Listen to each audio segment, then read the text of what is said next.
the House passed a bipartisan bill yesterday that would establish a wider definition of anti-Semitism amid protests at universities across the country. We've been covering some of that live this morning.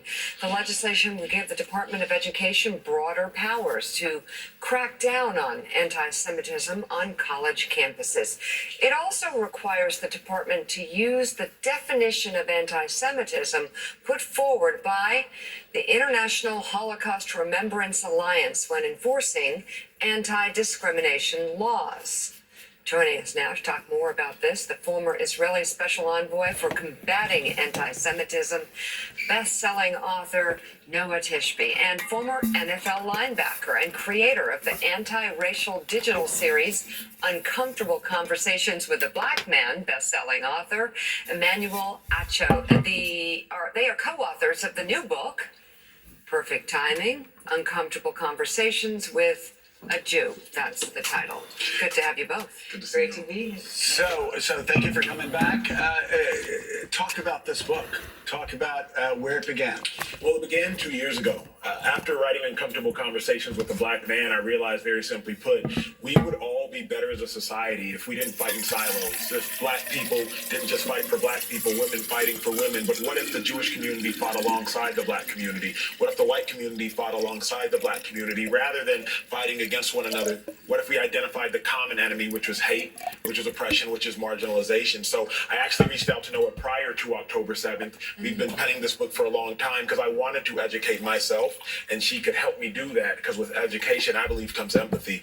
And Noah said yes. Said yes very quickly. So it's very important to actually understand that Emmanuel noticed the rise in anti-Semitism, specifically from the Black community, way before a lot of people did. And he was like, wait a minute, I'm a Black man, I don't want to speak for you in that context. But he's like, I noticed this when Jewish people noticed this, and not when people from outside the community did. And he reached out and wanted to be a true ally, which is what this book is about. Talk about the unique challenges, though. I want to weigh in on what they're talking about here as far as being marginalized and also recognizing anti-Semitism. It was my brother and I here at 291 Thompson Road, Sharon, Tennessee, zip code 3255. Whenever I come back to Northwest Tennessee in 2014, whenever things started expanding and whenever I tried to be friends with people around here towards giving them produce, corn, pickles, cucumbers, peas, whatever, and they refused it, we knew then that we was under attack. And whenever I say we, I'm talking about my brother and I, because we discussed it several different times. We talked about it. A matter of fact, my brother David actually brought up the fact of saying that if we was living in a different time era, that they would have already done come out here onto the property and already done either killed us, slanged us, or hanged us, one or the other. That we was hanging on by a thread towards them not doing that because of the laws of the land, but by and large, they was still coming out here targeting us, hunting us, tormenting us, and it went beyond the perimeters of just the person that we had trouble with the dogs about. Now it expanded through that whole family, and then it expanded throughout the neighborhood. So whenever they get to talking about marginalizing, yes, parts of Northwest Tennessee marginalized Dennis James Jackson, known as Juby, Brother Juby, because they did not like what I was preaching and talking about pertaining to the end time events regarding the book of Revelations out of the King James Version Bible. A matter of fact, I can go beyond just 20 and 14, 20 and 15, 20 and 16 of being marginalized. I can go all the way back into the late 80s, in 1989, whenever I was fortunate enough to be able to afford to pay an individual over in Mason Hall that had built the 4 Horsemen of the Apocalypse model, representing part of the 7 seals out of the book of Revelations. Whenever I mounted that in the back of my truck, and my son and I went on our first crusade up in Washington, D.C., and New York, and Queens, and Long Island, and Harlem, and all them other places up there pertaining to the boroughs, then we come back I went back to Washington, D.C., and then I had a disturbance because whenever I come back the first time in bringing my son back so that he could go to school, I was basically working the area around here towards telling people about the first seal being opened and about the apocalypse and about the four horsemen and etc. Plus, I was still riding around with that in the back of my truck, and I couldn't tell you the amount of churches that banded together and said, "You're welcome, but what you represent and what you're teaching in the back end of your truck is not welcome. And if you can't get that out of the back end of your truck, don't come and visit us no more." I was basically forced in having to change occupations because I refused to get off WENK radio station up here in Union City on teaching the same thing about the end time events. There was one event that I got too close to the elementary school in Dresden, Tennessee, to where I was basically targeted by the police. I think there was probably 4 or 5 police cars all of a sudden that jammed up and hemmed me up because I'd gotten too close to the elementary school because I was out there riding around with my PA. I had a PA on my car, an open mic to where I could discuss and talk about things and never really have to engage in a personal one-to-one relationship with anybody just by driving by and telling them about the 4 horsemen of the apocalypse. I actually was institutionalized temporarily for about 2 weeks down here in Bolivar after they had confiscated a piece of material from the ministry which was locked up in a box, which was a artificial sword made out of aluminum that basically you would have used in Sinbad and the Sailors on some sort of a play, on a stage play. But I was institutionalized, and under the pretense was, well, Mr. Jackson, you have caused alarm in the community. And because you have caused alarm in the community under safety pretenses, that's the reason why that they apprehended you and brought you to this hospital. We want to make sure that you're not a danger to society. Once more, I was being judged off of the content of what I was teaching. So the anti-Semitism in my particular life did not just begin in 2014 or 2015, 2016, 2017, up until my brother died, that I know that we was under spiritual, basically, condemnation coming from various people that claimed that they had the same faith in God, that claimed that they believed in the same teachings out of the Bible, that claimed that they was true loyalists to the gospel. These was the very people that was attacking me. So my anti-Semitism, whenever I recognized how strong it was here in America, went all the way back, not just into 1989 in what occurred here in Northwest Tennessee, surrounding, give or take, probably about 7 or 8 different counties, going around from church to church and passing out material and telling people about the love of God, but also telling them about the wrath of God. But my anti-Semitism goes all the way back to 1983, whenever a divine miracle had taken place in my life over me losing 9 units of blood in less than about 45 minutes, being hauled up here to the Martin Hospital. And fortunately, there was a doctor on board at the time that was smart enough to be able to save my life. Whenever I come back from that recovery, or in the process of that recovery, is whenever I was pursuing spirituality issues of knowing that my life had been spared for a certain particular purpose, a certain particular reason. If not, I would have been out here popping up daisies in a cemetery somewhere. because I was mentioning the Antichrist, because I was mentioning the false prophet, because I was mentioning the 4 horsemen and the 2 witnesses, because I was mentioning the things that it teaches in the last part of Daniel, as well as the correspondence with Revelations, I was once more dehumanized, demonized by a person over in Kenton, Tennessee by the name of Damian Cross, which at the time was an authoritarian figure pertaining to him being the mayor of Kenton, Tennessee, the white squirrel capital of the world, on Highway 45W going in the between Union City and Trenton, or Union City and Humboldt. Especially whenever I got out of that situation, and basically I was henpecked, literally henpecked, by a group of people by the name of the Neals over in Kenton, Tennessee, that I got associated with for over a year and a half of constant study of the Bible. We would have prayer study, we would have Bible study, we would have communion study. We would go to church on Sunday, we would go to church on Sunday night. We would have church on Wednesday night.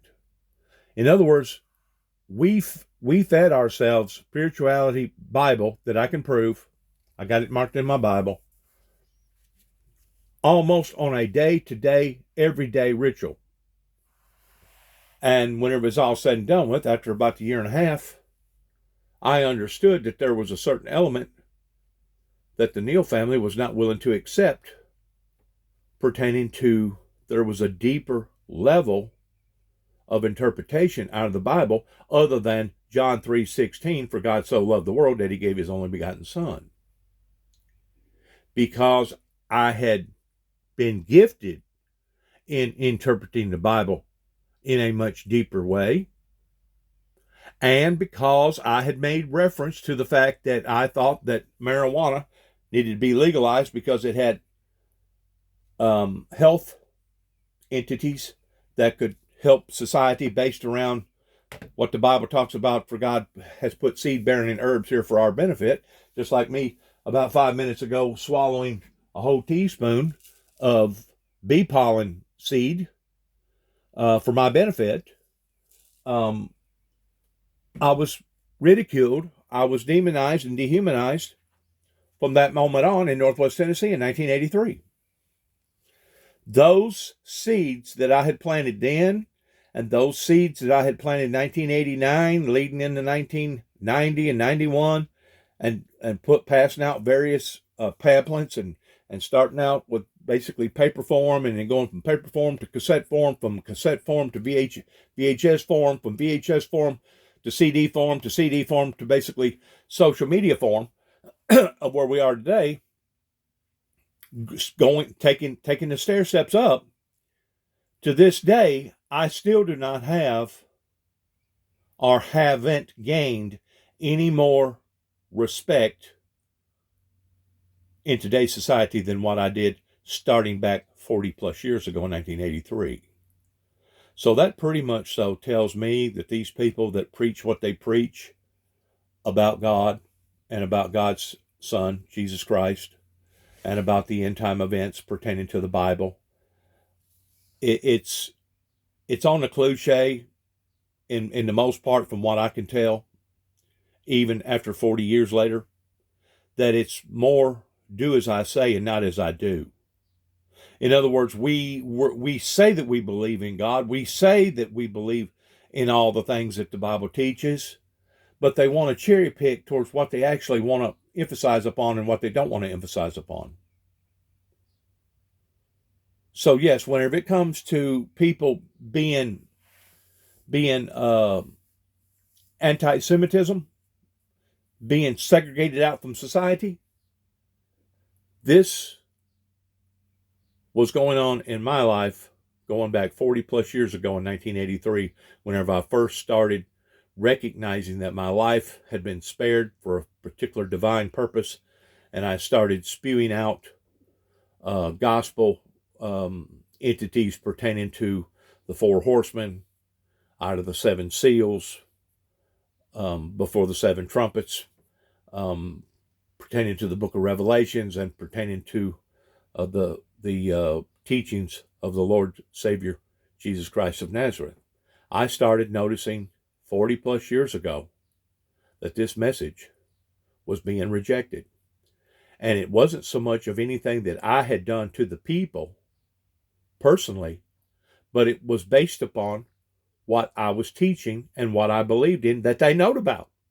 They was fully aware. By this time, they was fully aware. Whenever I come back here in 2014, I'm going to say 7 out of 10 people around here knowed who Dennis Jackson was and who and what Brother Juby was preaching and what he believed in. And did they snarl up their nose at me? Oh, they went beyond just snarling up their nose at me. Did they give me the cold shoulder and leave me out hanging out to dry? Oh, they done more than just hanging out, giving me the cold shoulder and hanging me out to dry. They was actually attacking us again and again and again and again.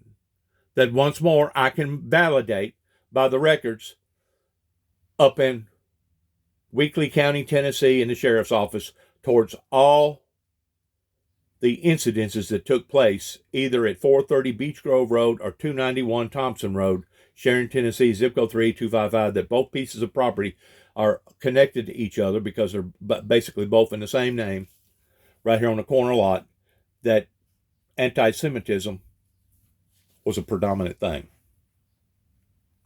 Even to the point that whenever I come back, I was still being scarred and marred.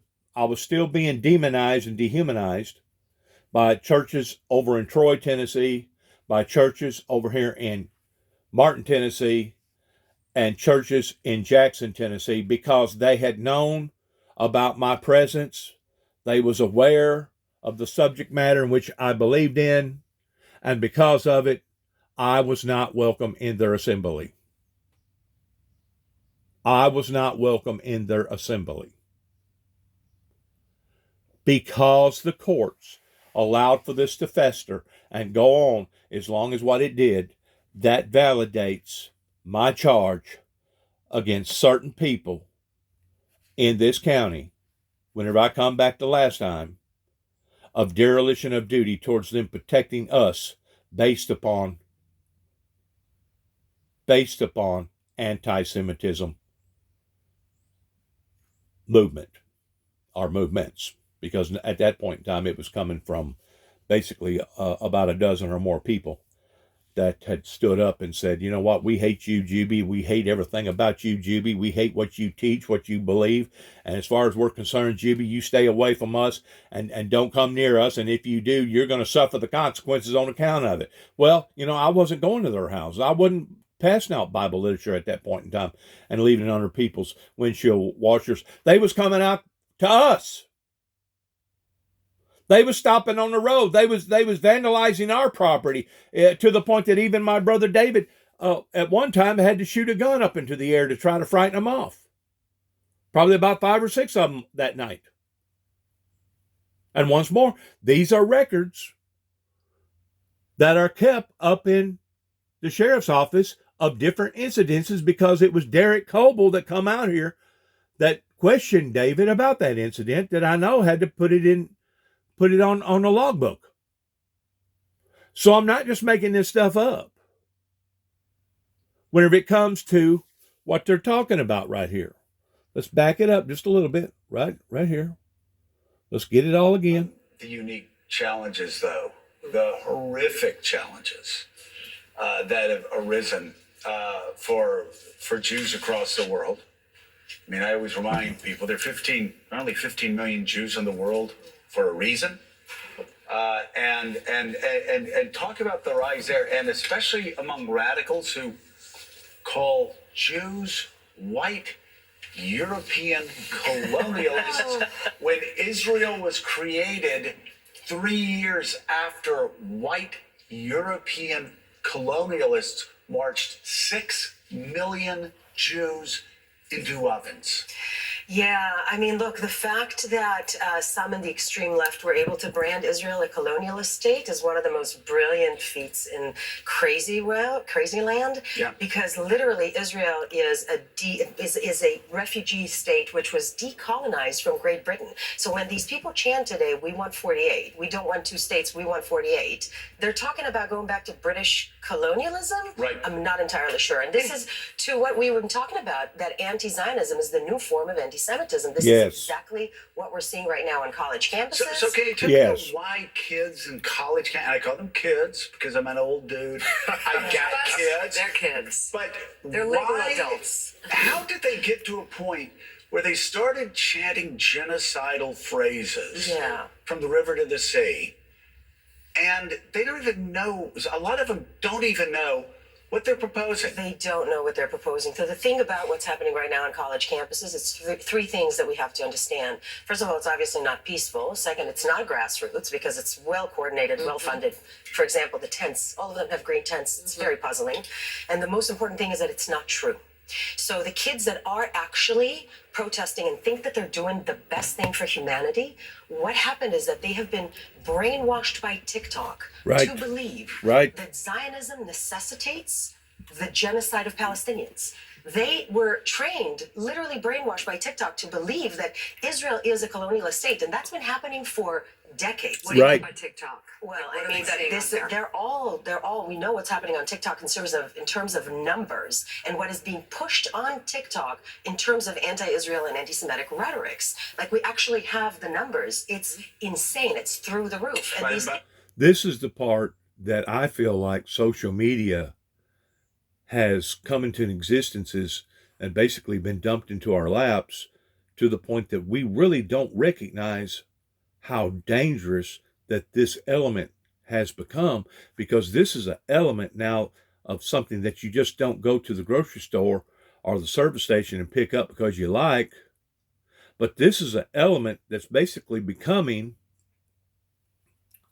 the same as electricity or water or gasoline or whatever else that we depend upon, and it's being fed into the young minds of the vulnerable to the point that they basically, if you can control a person's thinking, you can basically control that person. And this is what stems from me saying again and again and again that you can be sincere, but you can be sincerely wrong. Just like strapping on a suicide vest and thinking that if you go out here and you pull the detonator cord and you kill 100 people and wound another 400 or 500 people because you got TNT all over your body and you pull the detonator cord, believing that you're going to go to heaven and live with Allah and live with 99 virgins and drink all the wine that you want is absolutely a preposterous ideal. It's ludicrous. It's insane to believe that, especially believing that you can justify your actions by using that force or that type of violence, because there's nothing in the Bible that says anything about using violence. If anything, the Bible, Jesus' teachings teaches just the opposite, to be wise as serpents and harmless as doves, that if they won't receive you or accept what you're talking about, turn your back on them, shake the dust off your feet and move on. And that's basically what I've had to do for the past 40 years since I've stood out into the eyes of the public around here, is shake the dust off my feet and move on. So now look what's happened to them. Their lifestyles has been changed. Their whole concept of life has been changed. And now we got death and destruction all the way around us. And if it ain't coming in the form of gun violence, it's coming in the form of people being overdosed with drugs, or their schools is being inundated by stuff like TikTok that's even going deeper into the mind, that's brainwashing them even that much more, which is the basis of the things that I've been talking about, of a group of people that has been deceived, bamboozled. Because if you recognize what the Bible teaches about Lucifer, that will be loosed for a short season somewhere, give or take around the 18th, 19th, 20th chapter of Revelations, it says that he will go forth in the spiritual world to deceive the nations again. You cannot deceive the nations again unless you have been successful in deceiving them the first time. That is where we are today with society. We are dealing with a society that using social media as a tool is probably just as bad, if not worse, than a nuclear bomb. Because once more, once you start controlling people's minds, you start controlling people. And yes, you can be sincere. It's a very, very sincere thing. And somebody that's willing to pull the detonator cord and just kill themselves, much less killing another 100 people around them, they're very sincere. But at the same time, they're sincerely wrong. These churches around here, these people around here that thought that they was doing the right and proper thing, they was sincere. Damian Cross in Kenton, Tennessee in 1983 was sincere. I'm sure he was sincere. Randy Brundridge, the mayor of Martin, Tennessee, that had me basically banded from Central Baptist Church, he was sincere. But you can be sincerely wrong.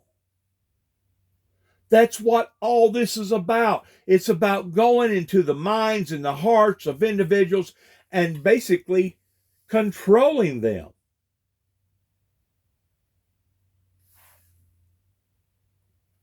We have reached a pivotal point in America and throughout the world that I'm just afraid if we do not recognize what's going on, and really and truly the psychiatric community has a great deal of this, the stain of this to blame, because they were supposed to have the fundamentals of the mind. They were supposed to have known that about various things and been checkpoint on whether or not this was a danger factor or a not danger factor. For society just to have allowed for social media to come on board, like I said, it was dumped into a lot of our laps, especially the older ones, without putting guardrails on it and controlling what could be put out there and how it could be put out there.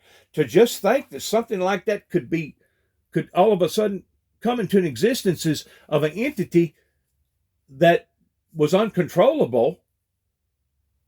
We have our professional world to blame for this.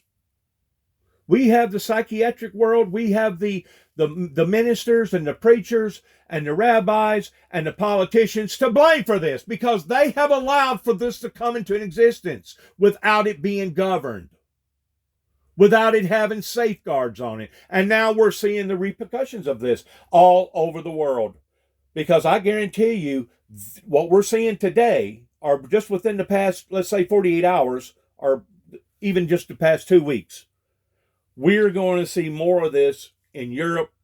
We're going to see more of this in other parts of the world that is going to cause great, great disturbances. Now, I will say this about America pertaining to how our legal status is dealing with this.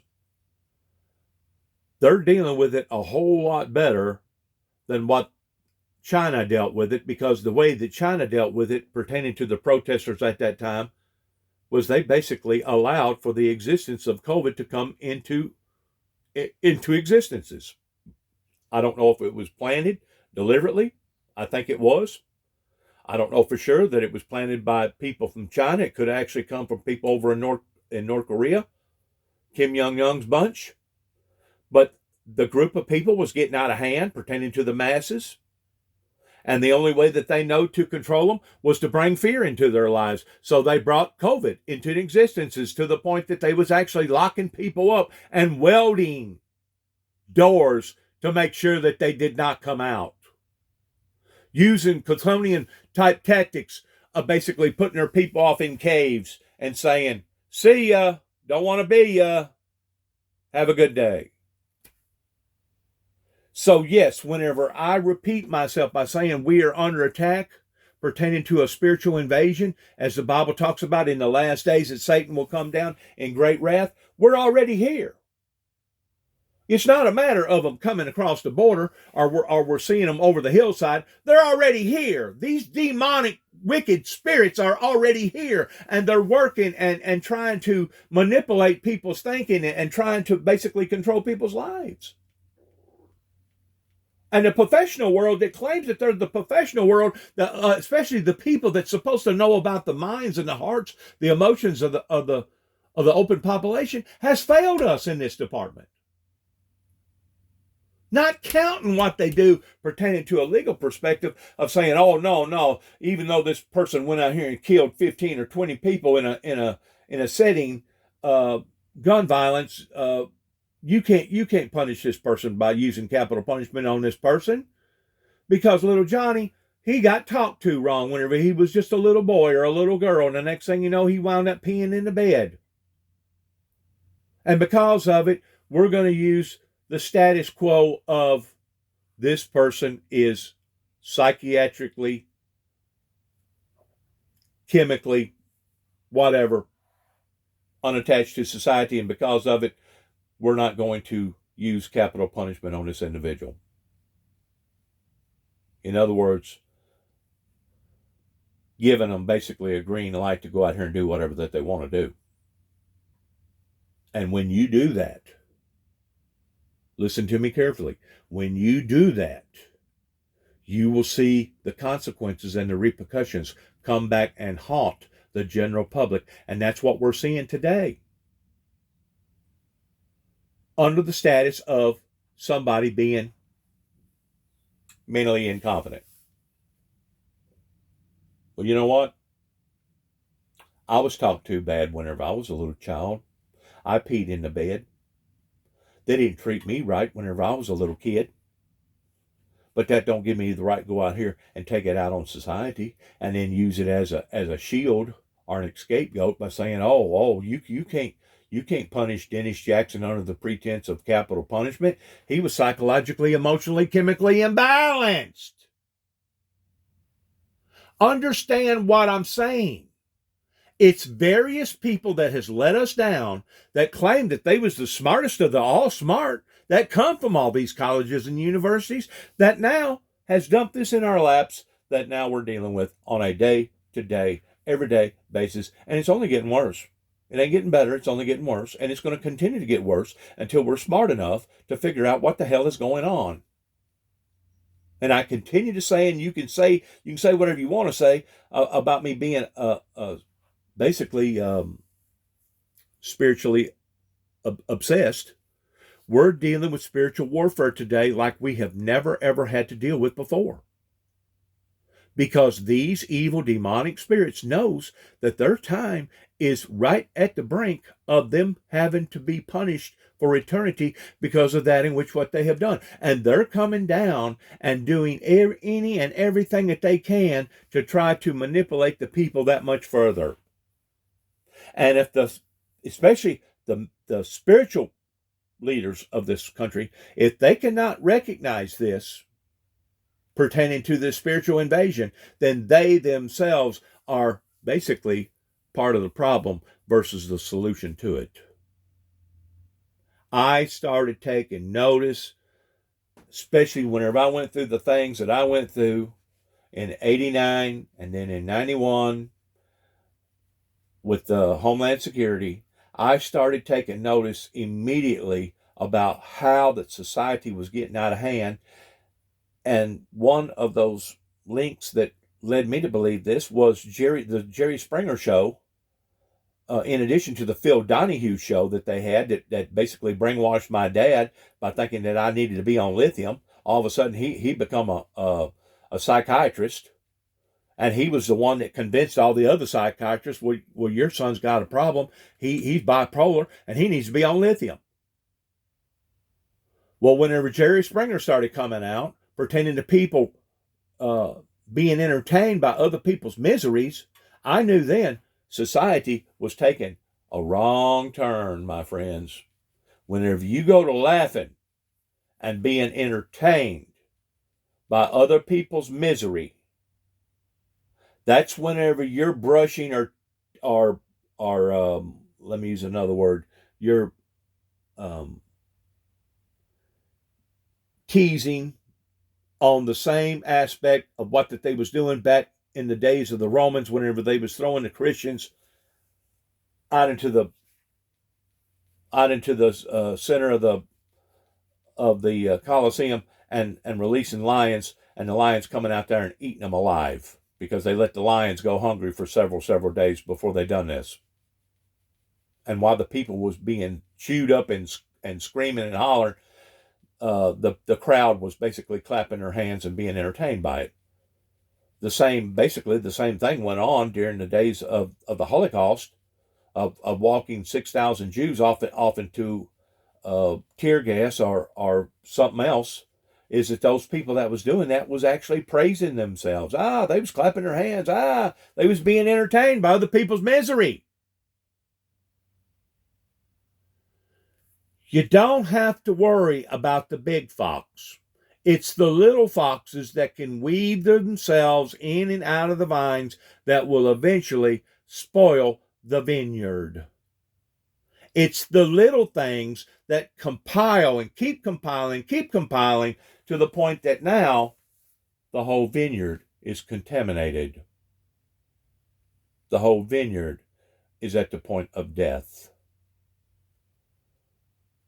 The whole society has been bamboozled, deceived, just as the Bible talks about that there's no way that Lucifer can be loosed for a short season to go and deceive the nations again in the Gog and Magog unless he has done it the first time. By the way, run Rev by the Communist Chinese government. Who wants to see the division? One of the things that interests me about your book, and I want to address this to Emmanuel, it is uncomfortable conversations we have to have. Yeah. When I started talking with Rabbi Pesner and Jonathan Greenblatt with ADL, trying to bring us together, and they had to confront me, well, you were involved with some things that we felt were anti-Semitic. And I said, no, I didn't say this, but I did allow certain things that I was insensitive to. And I think on the other side, they had to understand how some felt in the black community. These kind of candid conversations really test the sincerity of both sides, of whether we really believe what Absolutely. we say, or are we just going to keep taking shots at each other? Talk about that, because there have been tensions. Yeah. And I think some distortions on both sides that we need to put out in front, because usually the people that are anti-Semitic are also anti-black. Absolutely. Absolutely. And you can use the expression if you want to, it was unintended consequences. Well, was it really unintended?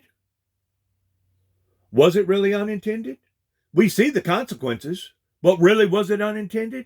You see, that's the reason why I say whenever Christ was hanging from the cross in a merciful, humbling type state, that humanity or the laws of humanity never did break him. And he looked up into the heavens, and then he looked back down among the crowds of the people while he was hanging from the cross, and he said, Father, forgive them, for they know not what they do. He was not talking about everybody in that segment. Let's say there was 1,000 people in that setting that day that was observing this and took part of all this in this big hoopla. I'm going to say a third of them knowed exactly what they was doing, or they thought that they did, towards away with him. But in that third that was doing that, those that was the ones that was doing it intentionally, thinking that they was going to achieve their objectives. The other third was questionable about whether or not it was right and wrong, and then there was another third that knowed it was wrong, but was frightened to death of saying anything about it because they thought that the same thing could possibly happen to them. At that point in time, you had people frightened to speak truth to power. Because if you spoke truth to power at that time while that man was being crucified, odds are they would have put you on the same cross. So those people remained silent. A third of them remained silent, even though they know what was happening. Mary, the disciples, all of them, they knowed, or all within that third of that group, knowed what was happening was wrong. That this man had not done anything justifiable in being punished, much less being punished this way. So it was in fact the Jews that rejected Jesus Christ. And because of it, their whole area over there has been punished on account of it. The whole Middle Eastern area has been punished on account of this uprising that actually began during the time of the writing on the wall in the book of Daniel pertaining to the Persian Empire. Whenever it gets to the point that we can no longer be straight shooters and calling black, black, and white, white, pertaining to right and wrong, then you have a society that is so mixed up and has been so perverted to the point that they may be at the point of being helpless. In other words, you can't help this society. You can't help them. And whenever it reaches that point, that's whenever God the Father makes a determination of whether or not they have went beyond the boundaries of no return. And once you do that as a society, that's when God steps in, the same as he has done it in other forms and fashions, regardless whether it be on an independent level, on a social level, on a cultural level, or a generation level. He will step in and he will end it. That's the reason why that I continue to say we are knocking on the doors of being thrown off into great tribulation. We've already knocked on the doors towards being thrown into a sick bed. We're already in a sick bed. Our minds is sick. Our hearts is perverted. Our ways of our thinking has become sick. What we allowed to be displayed openly on TV and open social media and not putting boundaries and guardrails on this stuff that will affect the minds of the children. Oh yeah, we're already a sick society. A very sick society that would allow for little Johnny and little Sally to be exposed to this type of stuff, especially at that young of an age, because they're undeveloped. They really don't know right from wrong. Well, if you teach them the ways of right are wrong and the ways of wrong are right, then you have a mixed up bunch of people.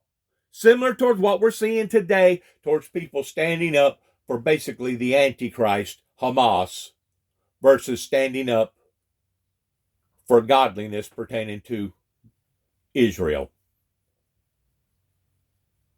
This is what has occurred beginning in 1988 when 9 tapes went to the White House and various people should have taken charge and recognized that something was going on with an individual that lived in Northwest Tennessee towards his life being spared again and again and again and again, which has nothing to do with me. I mean, I've actually had people accuse me of being Superman. I'm not Superman. I'm only a regular man, just like anybody else. Any other human being. I'm flesh and blood. But it just goes to show you how corrupted or how brainwashed society is by looking at my testimony and saying, well, he's Superman. It don't have nothing to do with me. It's got to do with whom I serve. That's the Superman pertaining to the super spirit. Supernatural spirit. And if you don't have the supernatural spirit on your side, odds are you probably ain't going to live long to tell about it. Or you're going to be so confused, you're going to be part of this group that's ignorant. That was part of that third of that group that was debating the day that they crucified Christ. And the reason why Christ said, forgive them, Father, for they know not what they do. They literally did not know what was going on. There was a third of them that knowed what was going on that was wrong, but they refused to speak up about it. Another third they was the ones that was evil because they was intentionally doing this, thinking that they was going to end this and end this man and end anything about this man, which backfired on them. But the other third was debatable. Is this right or wrong? Should we be doing this or not? They was caught up in the moment. And because of it, that was the group of people that Christ was hanging on the cross that said, Father, forgive them, for they know not what they're doing. For they know not what they're doing. This is the reason why it is essential, it is imperative that we have good, sound spiritual leaders that can look through the smoke screen, look through the BS and say, you know what? This is what's really happening. This is what's really going on right here. And whenever you have people that stiff-necked, that want to continue to put their fingers in their ears, well, then you have a group of people that's basically doomed. And that's been the part that I've been dealing with, regardless whether it was dealing with Randy Brundridge or the courts up here in Weakley County or the beginning phases of all this turmoil that began in my life, going all the way back 40 years ago, pertaining to the authority figures in Kenton, Tennessee, Damian Cross. All I am is the messenger. I'm the carrier to the message. I'm not any different than anybody else. I'm just another brother in Christ. It just so happens the anointing of the message is a strong message. That's the part that the people has rejected. Because they hated the message, they hated the messenger. Period.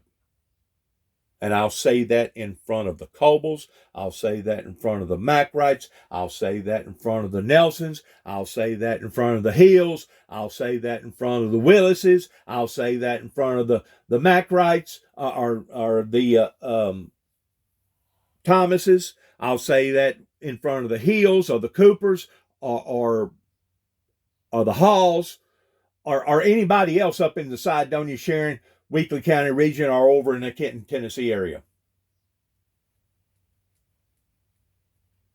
You hated Dennis Jackson, not because Dennis Jackson done anything personally to you, but you disliked or you segregated Dennis Jackson because of the message that Dennis Jackson was giving out. And that's what you're guilty of, Tommy Moore. That's what you're guilty of. The authority figures in Martin, Tennessee, beginning in 2005, whenever they decided that they was going to charge me for a charge that they never should have charged me for, especially after I expressed myself to them that you could have an explosion of Bermuda grass in your garden. And just because you use the word explosion does not mean that you're using it in a intentful way. Whenever you're dealing with people that actually cannot decipher the difference between right and wrong, much less the difference between a lie and the truth, then you're dealing with a group of people that's basically doomed. But the thing about their doom, now their doom has brought in existence of our doom. And this is where I got skin in the game pertaining to my child, and then my child's got a child that are going to have to suffer the consequences on account of the beginning people that doomed their own selves. Going back to that third that know that what they was doing was wrong, was absolutely wrong, but they still went ahead and done it anyway. They still killed that man on that cross, knowing that he did not deserve that type of punishment. He didn't deserve being punished at all. If anything, he should have been rewarded for what he was doing. He was healing the sick. He was causing blind people to see. He was helping humanity, not hurting humanity. When I was giving out advisories, I was trying to help humanity. Whenever I was up in Kentucky, by telling them that God had shown me that there was going to be massive electrical disturbances pertaining to the forces of nature. I wasn't doing that because I was wanting to hurt humanity.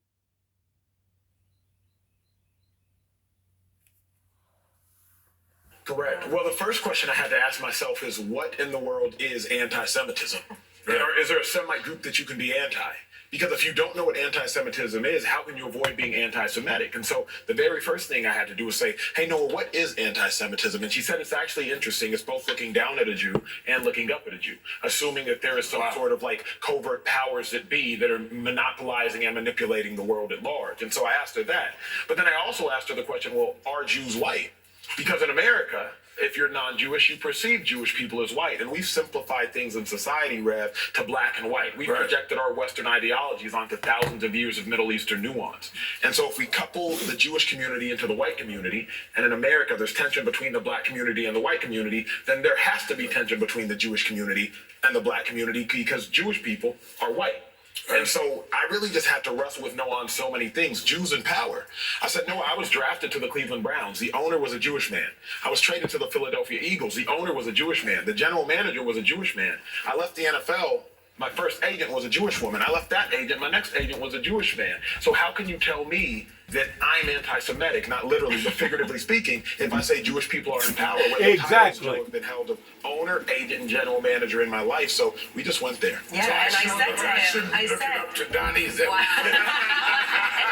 what I said to Emmanuel is the fact that there are a lot of Jewish people represented in various fields, that there's nothing anti-Semitic about that, and that is actually true. It's when you start talking about power and control that's when you move to anti-Semitism, which is why, by the way, adopting the IRA definition is a brilliant move because it gives you the framework from which to understand what anti-Semitism is to begin with. Now, I'm going to ask you a tough question. It's all about uncomfortable conversations Simple here. answer. 1 in 4 Americans, according to the ADL, have anti-Semitic beliefs. Why now and why throughout history do people hate Jews? That's a great question. So first, I want to weigh in on something else. If the truth be known, what motivated certain people down in Mount Carmel, Waco, Texas, wasn't the fact that a group of people had come together towards being doomsday preppers, but it was the fact that they was religious nuts. They was obsessed with what they believed. We know that because it was David Koresh during the 51-day standoff that kept telling the world about the 7 seals being opened. We've seen that again and again and again towards him repeating scriptures. So that in and of itself is proof that that was an anti-Semitism movement that basically blowed up in the American government's face, that caused the death of injuries of not only those that died in Mount Carmel, Waco, Texas, but 2 years prior to that, it was an individual by the name of Timothy McVeigh and his buddy that analyzed the situation very, very carefully, that said, you know what? Those people died illegitimately, and we're going to vindicate their deaths. I don't agree with how they went about trying to vindicate their deaths by blowing up the Mario building down in Oklahoma and killing another 168 people directly that day, in addition to all the other hundreds, if not thousands of people that was affected later on, of either the people that was around the blast or the victims of the loved ones to the blast. I mean, it branches out. It just don't go to 168. You got cousins, nieces, nephews, aunts, uncles, mothers, fathers, sisters, brothers. I mean, it can go on, and it can expand probably into the thousands. Not counting the friends, not counting the associates, people that was associated with their lives that really was affected deeply by that. Deeply.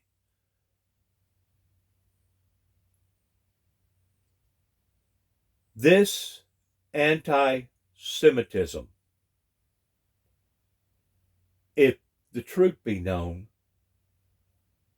if you get to looking at what happened during the racial part of America, whenever the black man was actually being persecuted, living in some of the most poorest, rankest conditions, kept their spirit by singing praises unto the Lord. Because if you'll look at the whole, as a whole, in that era, it was the white Europeans that wanted to basically destroy the black people or use them as slaves, because it was the same people that come over here that wanted to annihilate the Indians. The Native American people. The Native American people was very, very spiritual. They believed in a higher power. They just done it in a different format. And because they wasn't going to take it laying down, that's whenever basically hell broke loose over here in America. And that's whenever Andrew Jackson ordered for all of them to be transported over into Oklahoma, the Trail of Tears. And that's one of the reasons why that I dislike Andrew Jackson. Because something had to ignited reality in that man's mind that what he was doing to them poor Indians was in fact wrong. And the reason why I know this is because there was too many white people that started compromising their beliefs with the Indian people that actually brought them into their lives. And that's whenever the white race become mixed with the red man's race. Is because they knowed that they wasn't monsters, they wasn't creatures, they wasn't some sort of disease. They was actually human beings that had a heart, a mind, a soul, emotions, the same as anybody else, the same as the people over in Pakistan, or the same people over in the Middle East, or the same people over in Ukraine. These are real people with real lives. The people over in Africa, they have loved ones that they love and they care about. They have emotions. They are real people. They are not some sort of a infestation of a disease. And whenever we quit treating one another and respecting one another as true human beings, then we are gnarling on the brink of society becoming anti-type crisis. Now, it can come in different disguises. And more than likely, the people that are doing this, that are anti-Semitic, they're not going to come out and just tell you, oh yeah, I hate freaking Christians, oh, I hate Jews, or I hate blacks, or I hate this. But deep down inside, if you get to really peddling around in their minds towards who they really are and what they believe, they are anti-Semitic people. They do have that type of bitterness and hatefulness within their hearts. Anti-Semitism is the oldest form of hate and discrimination that is still being practiced today. Okay, so it's never going away and never has gone away. Why? To some extent, it's people hate the other. People simply hate the other, and the Jews have been this unique little group that is particular and universal at the same time, with its own tradition and culture. And throughout history, it's basically the Jews are history's favorite scapegoat. Why? I don't know why, but what happened is when anything goes wrong in society, the bubonic plague, it's the Jews. COVID, it's the Jews. Financial meltdown, it's the Jews. Right now, Israel is a representative of white colonialism, the last bastion of colonialism on earth. And It needs to be taken down. In law school, I remember we were going through different legal codes throughout history. I remember reading the Magna Carta, which we always think, Magna Carta, that's the greatest thing. Oh my God, Magna Carta, it's the first time they started to tear power away from the monopoly. And you have all these rights. You have the right to do this and this and this, unless you're a Jew. You have the right to do this and this and this, unless you're a Jew. Yeah. It is in the Magna Carta. Yeah, it's been ingrained in the population, and it's been historically no blacks, no Jews, which is one of the other incredible reasons that we came together, because we need to recreate the relationship between the black community and the Jewish community. There's been a schism, and we just refuse to play along. Donnie, if I may speak to that as well, I believe oftentimes It's stereotyping. It's seeing yourself as being something greater than what you truly are. And the fact of the matter is, it boils back down to accountability. Whenever God approached Adam, why have you done this? Adam didn't say, well, your father, I just messed up. It was my fault. I shouldn't have done this. I was overwhelmed.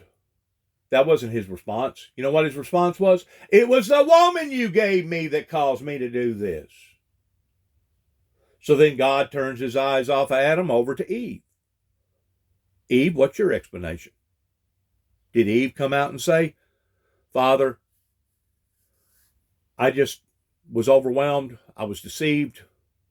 I didn't look at this properly, and because of it, it's my fault. What did Eve say? It's not my fault. It's the serpent that come into the garden. Everybody wants to pass the buck to the other person by blaming it on somebody else other than themselves. It's been the old cliche ever since the beginning of time, of people not willing to stand up and be accountable for the things that they should be accountable for. It's ingrained into our DNA. Well, it's not my fault. Well, it's not my fault. It was his fault. It was her fault. It's all of our faults. It's all of our faults, especially if we're not willing to see it and admit it and then work on the differences of it. It's all of our faults. Because if the truth be known, we're all guilty by putting that man on that cross and giving him something that he did not deserve. You hate what you do not know. Right. You hate what Let's back up a little bit. I want to listen to this. Refuse to play along. Donnie, if I may speak to that as well, I believe oftentimes you hate what you do not know. Right. You hate what you don't know. I think proximity, it breeds care, distance breeds fear. One of my favorite quotes is, if we truly took the time to get to know one another, you would have no heroes nor villains. Right. Because you would actually get to know individuals. So we, I believe, just have to take more time to actually get to know these different individuals. Stop living in fear, because fear is it's a byproduct of misunderstanding. Yeah. It's Right. a byproduct of a lack of knowledge. Right. And one, that's why we pen the book, but that's also why we just spend time talking. And it's not a fun conversation at times. Like, I it's bet. very authentic. It's very Yeah. out there. Awkward, It's like awkward. putting everything on the table. Yeah. That's so great. Yeah. And the new book is entitled Uncomfortable Conversations with a Jew. It is an awkward conversation. It is awkward whenever you get to looking at the fundamentals of who we are and what has driven us to be what we are. It can be very awkward, especially those who are dead set towards never wanting to admit any type of guilt about anything.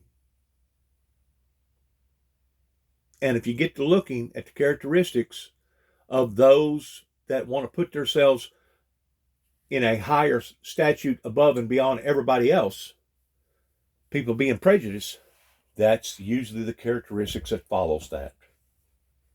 This particular book,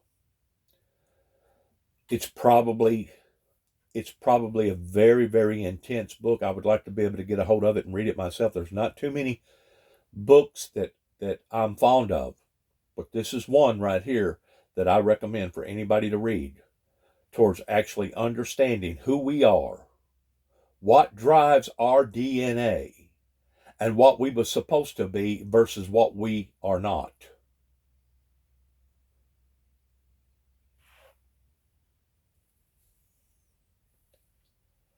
Emmanuel Acho and Noah Tishby, thank you Such so an much for important what you're book. doing. Thank you so And one of the much. things we learned to make, we don't have to look up to Donnie anymore. That's the takeaway. That's the It's takeaway. an incredibly important conversation. incredible. No, it's really Thank great you. what you're Thank you, doing. guys. Thank you. It's a very difficult time. Coming up, we're going to go back out live to Los Angeles for the latest on the UCLA campus. Police have been out there for hours trying to peacefully clear an encampment. It looks Morning, like it's Joe. calming down. No. Right now, Mika. Morning Okay. Joe is back in 1 minute. Wow. What a day. Yeah. Hey, Steve, can I ask you, Joe here? Steve, can I ask you, did we have a similar scene that we had in Columbia where the people who were students there were offered the right to walk away? And did you see some students leaving voluntarily before this confrontation began? Yeah, absolutely. Look, I mean, police have been transparent about this. They have been telegraphing this and posturing. We've watched sort of the progression of the police being here as a security force, making sure there were no more counter protesters, keeping the area safe for the people that were here in the encampment. Then all of a sudden the switch flips. The announcements come up from the university, from the police, from the state, really, to say essentially this is now changing into an element in which you need to leave.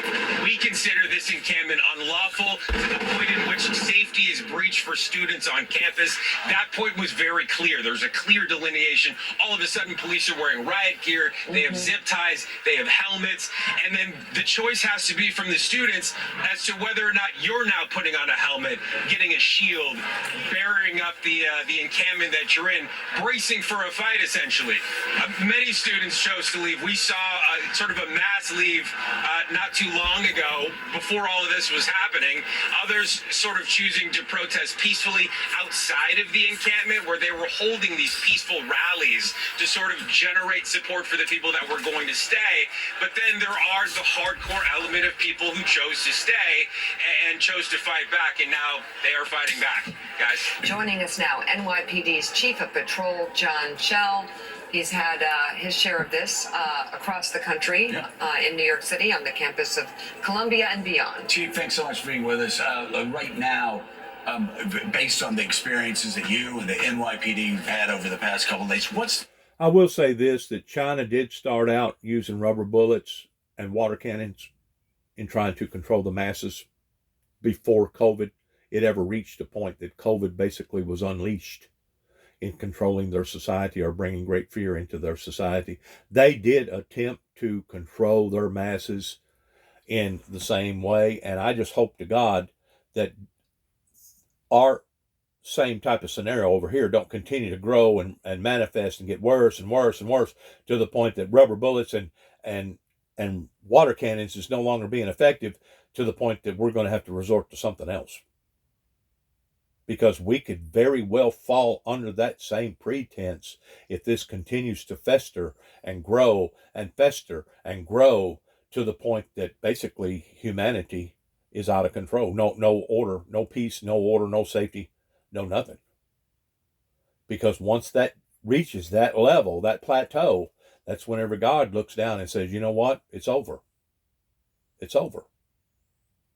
And that's whenever he steps a foot in towards basically coming back in flaming fire, taking vengeance upon them who know not God and upon them who obey not God, and basically burning everything down to the ground as he's resurrecting his saints of those that either have died before us or those that falls under the category of being worthy to be transfigurated from mortal to immortal in the twinkling of an eye towards us going up into heaven and being with the Lord Jesus Christ.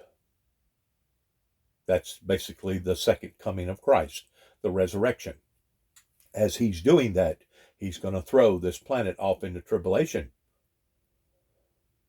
And if you think that things is horrifyingly bad now in your life, and I'm pretty sure they are in a great deal of people's lives, regardless whether they went through floods or famines or fires or hurricanes or tornadoes or sicknesses or whatever, wars or whatever, if you think things is bad now, hang around, because the trajectory that humanity is on right now is not a good one. Is not a good one. Especially whenever you have people such as myself that are raising the red flag. They're bellowing out the battle cry again and again and again, and they're constantly being either ridiculed or ignored or sometimes even persecuted because of. When you have spiritual people that can look through and tell you the truth, the whole truth, nothing but the truth, and then you're still in denial of that, then you have reached a plateau of being doomed. And I just pray to God that that's not the state of affairs of where we are today. Because if it is, you can get ready of seeing a whole lot more grief and a whole lot more despair.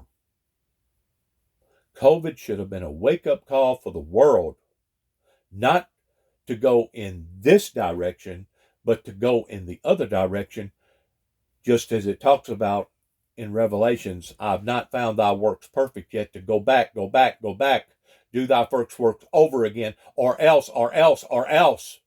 This is God speaking. I will throw thee off into great tribulation.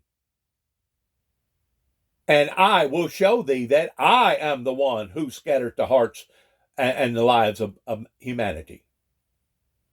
In other words, if you dare him enough, he'll show you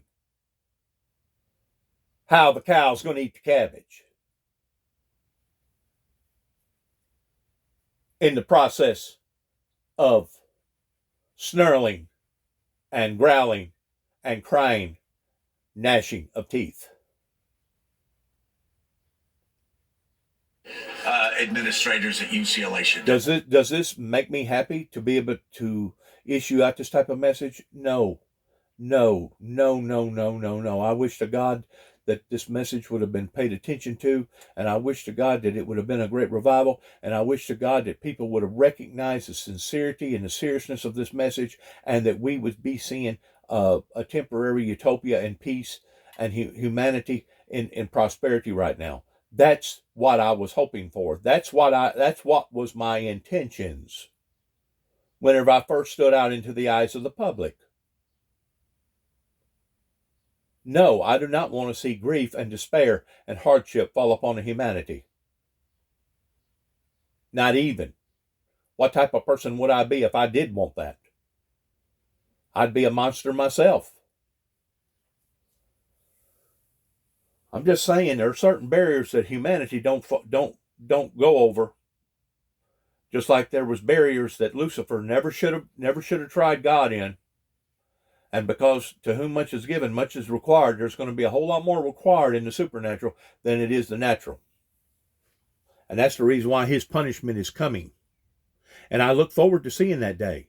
Now, you can charge me with premeditated murder if you want to, like they did up there in Kentucky, or tried to do in Kentucky. They didn't, but they tried to, pertaining to the death and injury of Lucifer. But I look forward to the day that evil is basically done away with. The very axis of evil is over with, because it's the very axis of evil that has brought this into existences. It needs to be exterminated, eradicated from not just the planet, but the universe. And that is God's primary goal. Not because he desired it or wanted it, but because Lucifer left him no other alternative. It was Lucifer that struck the first blow. It was Hamas who attacked Jerusalem, not Jerusalem that attacked Hamas.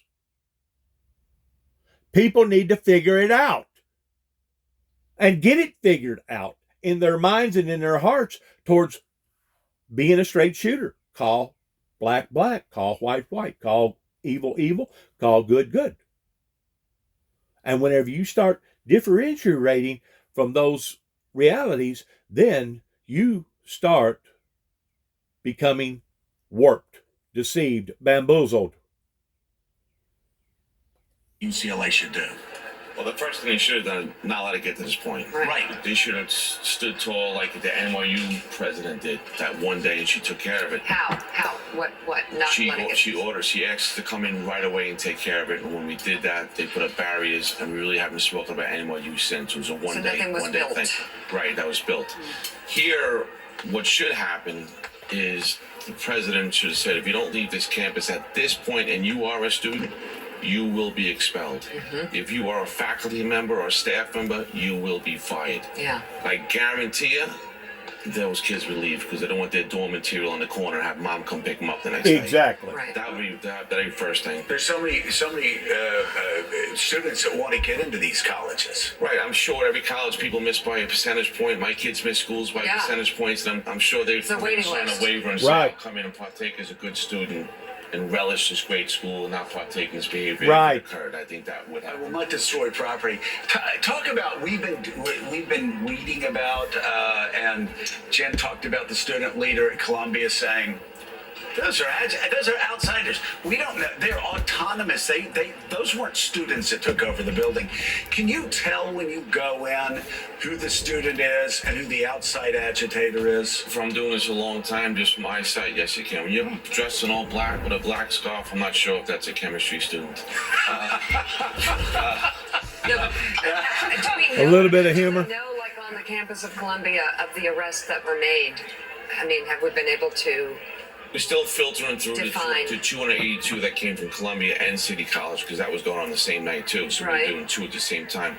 The last time we knew about Columbia, with the 108 we took off, from me 35 were outside people. And There you go. It's clear. There's three things going on. There's kids protesting on campus because they think they protest the right thing. Those are house rules. That's one thing. Yeah. Then you got students protesting who are crossing that line into hate speech. Yeah. You should Right. be expelled. Right. Then you have the outside agitators, outside, inside, radicalization. Yeah. Teach them. The one woman, I'm not going to mention her name, is teaching them how to barricade themselves, how to take out the cameras in Hamilton Hall. All these tactics that we had to deal with. How they get on campus, number one. Number two, what are they doing there? What is their overarching goal? Right. Is it that protest, or is it something bigger, universally? And that's got to go beyond the NYPD. That's what I'm worried about. And the chief and I have been on the other sides of the barricades for Yeah. a long time, but Yeah. you know that we are about an issue. What is being lost here is what is the cause. The kids in Gaza are suffering while we're looking at agitators that have taken the focus off of what it's supposed to be. And I mean, many of us, I'm fighting right now, affirmative action. DEI, joining Kimberly Crenshaw tomorrow and Right to Learn about banning books. All of that's lost on guys that want to come in and violently disrupt. And I think one of the reasons that people like you and I have always had a mutual respect, even though we might have been on different sides of the barricade, is you knew we were there for a bigger cause, not us. And these Exactly. people have made it only about them. Them graphics do nothing to help the people in Gaza. In fact, it hurts them. This hurts everybody. What is property? You're throwing things at the cops. What does this have to do with the point? Yeah. But the rep say he stands for things. He protests properly. He does right, and then we respect that. We're on the same page. But this is our kids on college chaos. campuses. As a father, every time I stepped on the Columbia, I'll tell you right now, or every time I was up there, I'm a policeman, but my kids just left college. I'm like, this is broken. Yeah. Because the way we raised our kids to a certain point, it's not this way. So, Chief, it seems there's a common theme here, a universal theme in each of these campuses, and it has to do with the reluctance of the school's administrators to deal with this verbally, initially, right away, and they very rarely did it. So when I was up there at Columbia a couple of days ago, the police were outside, just lying there, waiting to... I can answer that question. Once more, it goes back to our laws. It goes back to the way that we implement our laws. And I can use what went on in Katrina damage as a example of that. That you had people that was actually stranded on their homes, on their houses down in Louisiana, that had basically waved helicopters and everybody else, and you could see hundreds of people that were stranded on their homes because there was 10, 12, maybe 15 foot of water around them that had submerged all the lower parts of their houses, and they had to break through the attics just to basically survive. And you had a group of people called the Cajun Navy, I think it was, that had all kinds of boats. Nice, quick boats, airboats. And they was debatable on whether or not to go and rescue these people, because they didn't know if they was to try to rescue them, if they was going to wind up being involved in a lawsuit. In the middle of a crisis. And I think it was the governor, or maybe it was the mayor, that said, I'll be responsible. You go save them people now. Whenever we have such of a crooked, pathetic, broken society that we don't know if we should go and help somebody and do the proper and right thing, you have went beyond the perimeters of normalcy. And that's the reason why a lot of those school administrators, they want to wait it out and just see, well maybe it'll go away. Maybe it'll go away. Maybe it'll take care of itself. Well, you hope for the best, but at the same time, you expect the worst. And now you're seeing the worst right in front of your very eyes. I'm really surprised. And there probably will be some type of injuries out of all this because they had to go in there with force. And others that will support him in education. Let's just say, while I don't understand the images from Columbia or UCLA, you know this far better. And tell my fellow conservative friends, that president at Columbia was walking a tightrope because there are faculty members and the faculty senate that wanted to censure her who were encouraging the illegal behavior. Exactly. To your point, behind the scenes, can you imagine what she was up against? Yeah. Different people. Don't matter. There's money involved, right? Yeah. The endowment money. There's a lot of things at stake here. So as they're going through their process, liability involved, attorneys involved, judges involved. Need this. And they finally put in writing what they wanted, not once, but twice. And she was clear and concise. And I'll give Columbia credit. On the day we went in, we just asked them, I asked them personally, just do me a favor, keep saying negotiating, keep downplaying it as we prepare, because we want to have a little surprise, a little element of surprise when we go in to avoid any type of confrontations. And we did that flawlessly. Our cops, the plan worked. And they did. And the plan, we did a plan. I commend them, they did. We had 5 dorms with 2,000 kids in it. Right. That we did not want coming out into that campus and getting into a confrontation. And I got the president to agree that if any child came out, I call them children, right, with dads, any child came out and confronted us, they're going to be warned, you're going to get expelled. And that worked. The tents ran into the building, then we had the building, and that beautiful building inside destroyed. It's just unbelievable. It's terrible. Destroyed. And how does destroying that beautiful building help a starving child in Gaza? It's mind-boggling. And a lot of students don't realize what they're even protesting, let's be honest. Yeah. It's the top of the hour. We're talking with NYPD Chief John Schell. We're looking at live pictures from the West Coast on the campus of UCLA as police are detaining protesters and pulling down the encampment on campus. This is 765, just before 5 a.m. on the West Coast. It's 4 a.m. on the West Coast. So at 2 a.m. She's very excited. 2 hours ago, police tried to disperse this encampment peacefully. We, of course, here looking at these pictures, raising the question as to why the encampment was allowed to be built at all, creating a threat and a danger to everybody on campus and also destroying the campus property.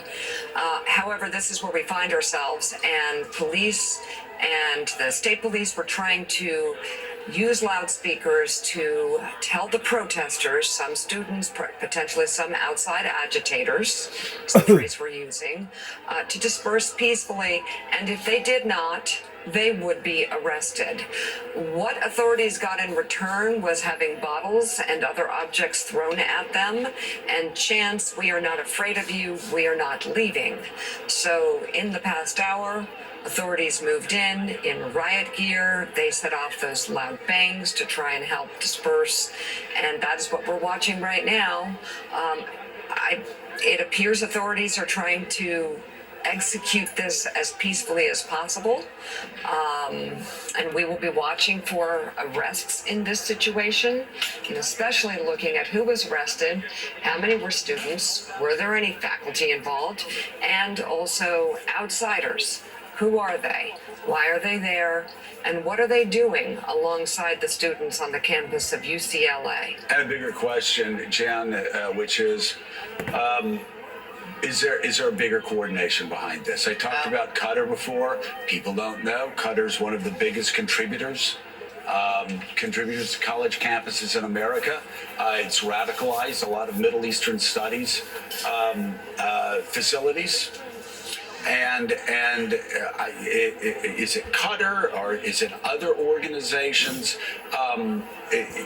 When you have this exploding all over, those are questions that have to be asked. And I must say also, I want to ask you politically, what I've been patiently trying to explain to people that watch the show every day, and thank you for watching the show every day, and think I'm too conservative. You should have figured that out 17 years ago. What they don't understand is this helps. I disassociate. The chief has nothing to do with this, and I hope this doesn't bother me saying this. I'm going to get political here.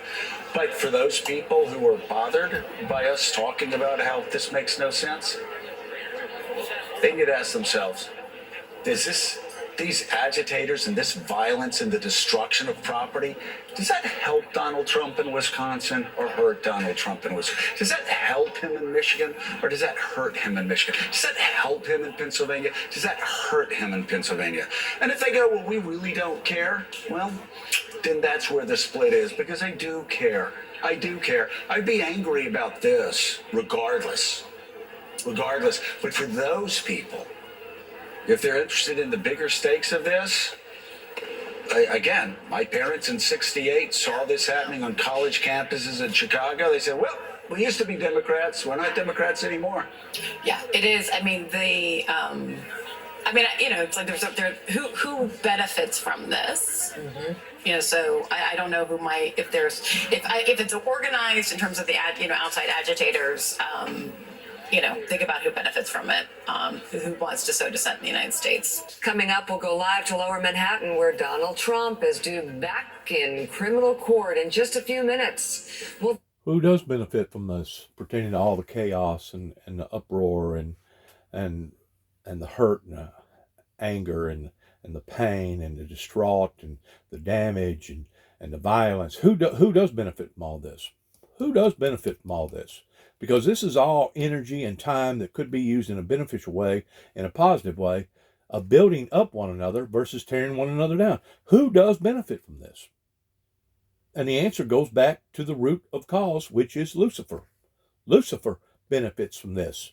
Because whenever Lucifer... somewhere to let them know that they should clear this area, because... Whenever Lucifer sees stuff like this going on, it doesn't matter if it's in a social setting, or a war setting, or even a flood, or a famine, or a hurricane, or a tornado, or any of the above. He sits back and laughs. And laughs and laughs and laughs and says, look what I have done. I have brought misery to humanity. And it's the same type of misery basically that he has brought upon to himself because of the decision that he made in challenging the kingdom of God. Now, I'm fixing to end by saying this. While I was up in Kentucky fasting and praying the second time, which would have been in 2007, up in Kentucky, coming back from Florida, St. Augustine, Florida, after purchasing a real tangible sword of the Four Horsemen Apocalypse sword, I was accused by some of the forest rangers, national forest rangers up there, because it's a national forest, of challenging the system. Dennis, why do you want to challenge the system? And my response to the question was, I'm not challenging the system. The system is challenging me.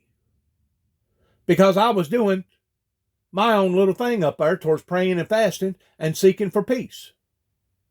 Now, if you want to know the differences between challenging the system versus somebody standing up for the things that I thought that the system was for, as far as going up against the axis of evil and trying to bring stability to the world, much less stability over in the Iraqian part of the world, whenever Desert Storm and Desert Shield first broke out, pertaining to what Dick Cheney had to respond about, is look at the differences. I wasn't challenging LBL, land between the lakes. It was land between the lakes and their men that was challenging me to the extent that they was actually putting out false information to the community about me going to actually create electrical disturbances. That's the reason why they shut down the Kentucky Dam. Even though I told them I have no desire towards wanting to harm people. I want to help people. So who was challenging who up in Kentucky? It was the system that was challenging the founder of the Windmill Ministries missions in being led of God towards praying and fasting for peace and utopia. Now, if you want to know the difference between being challenged, because obviously they're mixed up, they don't know the differences up there, just take a long look at what you're seeing right here of all the damage and all the despair, all the basically shambles in behind that individual. That's the differences between people challenging the system versus what went on in my life of the system challenging an individual. Because I know that I had my rights, even though they was trying desperately to take them away from me every day. Just like the sword that was locked up into a container in 1989 whenever Homeland Security helped to dialogue that raid in my life that pulled me over and took the police officers almost 30 minutes to pry open a box that was chained up to my truck that couldn't nobody just grab hold of the box and run with. And it was a big, heavy box. We're talking about glass being like a 1/4 inch thick that you couldn't just break. We're talking about a box that was screwed and locked up, that it took the officers almost 30 minutes to take pry bars and finally get it out of there. And then chunked it in the back end of the trunk and wanted to charge me with a deadly weapon after they had violated my rights. And to me, it wouldn't have mattered if it was a sword in that box. It wouldn't have mattered if it was a cross in that box. It wouldn't have mattered if it was a bugle in that box. It wouldn't have mattered if it was a purple piece of cloth in that box. They violated my rights. They violated the Windmill Ministries' rights in 1989 in Madison County, Tennessee, up in Jackson. And since then, I have seen the world get basically turned totally upside down. Now, you tell me that the core of origin, where all this began, does not begin in 1988, whenever I sent 9 tapes to the White House, and Ronald Reagan worked on one aspect of it, but that administration did not work on the other. And at that point in time, I was degraded, I was demoralized, I was demonized, and basically total chaos had busted loose in my life.